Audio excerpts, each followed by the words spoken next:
How to create Weverse account? First of all, you need to download and install Weverse app on your device. Tap on it and launch the Weverse application.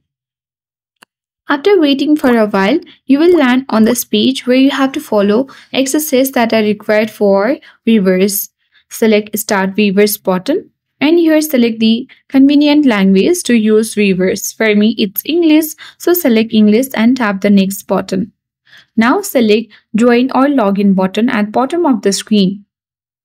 Now here, you can easily sign up or log into Weverse using different kinds of application like X or Twitter, Google, Apple ID, or you can also enter your email. So let's enter our email address. Now select Continue with this email button. Now here you can select Sign Up Now button. Enter the password and follow the criteria to enter the password. Now once you have entered the new password and confirm, select the Next button at the bottom of the screen. Now enter your nickname, which must be max 32 characters including numbers, letters, symbols, and you can change it in your account settings.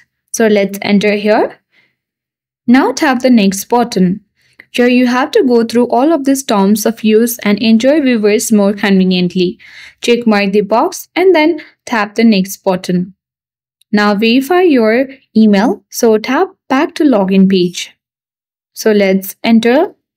So here you need to open the particular mail sent by Weverse. Now tap verify email button. And now you can easily open any browser. Now a new interface has opened on the screen. Simply wait for a while and here we can easily go back to the login page and enter our email and password. Once you log in, you will successfully create Weverse account. So that's all for today. Hope this video helped you. If you are new to our channel, hit the like button and subscribe for more tech and tips videos.